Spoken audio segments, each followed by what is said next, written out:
السلام عليكم ورحمة الله وبركاته، حياكم الله معنا.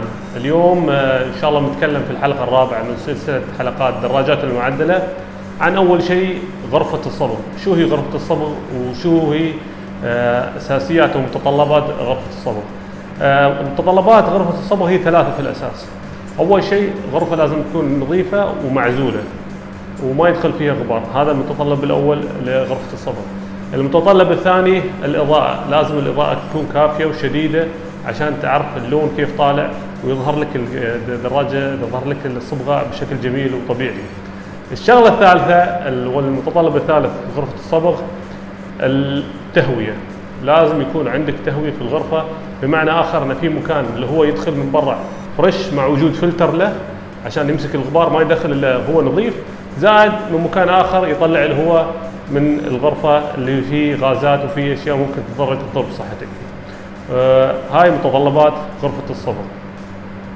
الشغلة الثانية بعد ما تحضر غرفة الصبغ تروح للمرحلة الثانية اللي هي مرحلة تحضير الهيكل للصبغ. أول شيء تتأكد أنه ما في صدأ. الشغلة الثانية تخلص كل أشياء اللحام لأنه ما في خلاص من بعد ما تصبغ ما في رجع للخل. الشغلة الثالثة اللي تنتبه لها لازم الهيكل يكون نظيف، ما يكون عليه أي جريز أو شحوم أو زيت أو أويل يعني. وأنا أشوف في منظفات يعني متخصصة في هالموضوع، لكن إذا ما حصلت أو كنت في مكان أو أنك مضطر تخلصه بسرعة، أفضل حل لك أنك تستخدم هذا معقم. هذا من أفضل الأنواع إنه يزيل لك الشحوم والزيوت عن الهيكل أو عن الحديد، فأنا أنصح إنك تستخدم هذا وما بتندم. طبعا هذا شاش صغير لكن يبيعونه على عبوات تحطها على قطن أو على خلقة نظيفة وممكن تنظف الهيكل عليه.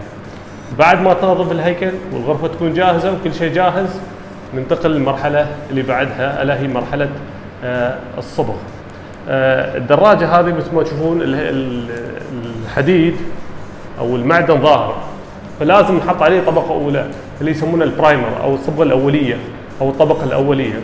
البرايمر يجي نوعين، يجي نوع مثل سائل وتخلطه مع الثنر وترشه، وفي نوع يجي مثل المعجون، يعني نوعين من المعجون تخلطهم بنسبة معينة كل واحد وتحطيه على الدراجة. نحن بنروح للسائل في سبب لهالموضوع، لأن نحن عندنا المعدن دائري وصعب انك تضبطه بالمعجون اليابس، فطريقة الرش بالبرايمر اللي هو السائل يكون اسهل ويعطينا شكل انسيابي ونظيف افضل وناعم افضل من المعجون.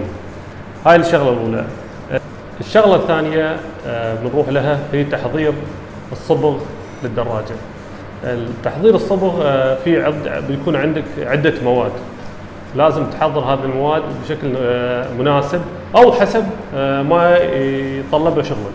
بمعنى آخر أن مثلا في بعض الشركات تنصحك أنك بنسبة معينة من الخلط بين التنر والبرايمر أو الطبقة الأولية، في شركات تختلف عنها، ولكن الدارج أو المعروف عالميا أنه يكون 2:1، بمعنى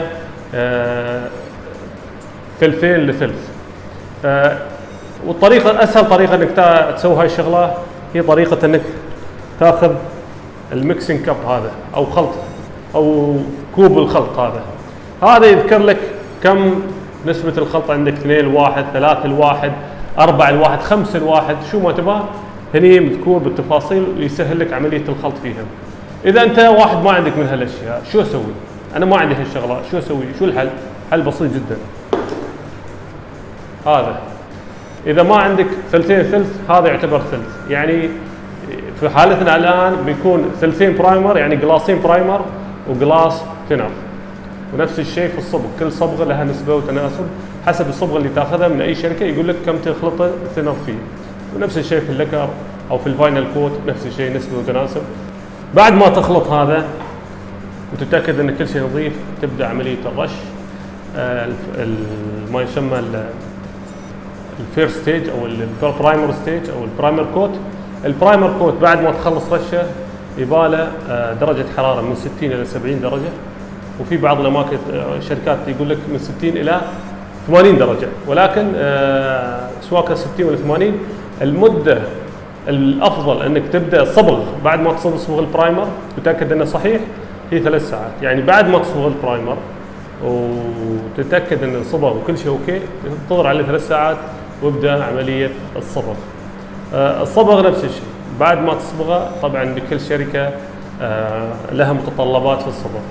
على كل حال انا انصح بهالمواضيع الوقت من هذا لهذا انك الصبغه من وين تشتريها، من اي شركه، تسالهم كم ساعه يبالها وعلى اي درجه حراره. ولكن هذا بشكل عام يعني بشكل عالمي يعني المعروف انه من 70 الى 80 درجه حراره مئويه، زائد ان البرايمر ياخذ هالكثر، وطبعا الصبغ ياخذ اكثر من هالفتره. بعد ما تخلص الصبغ تتاكد اللون متساوي كل مكان، ترش ان شاء الله الفاينل كوت اللي هو الكلير كوت. بهاي الطريقه نكون انتهينا من موضوع الصبغ، وان شاء الله نشوفكم في الورشه في الحلقه القادمه نبدا تركيب الدراجه. والسلام.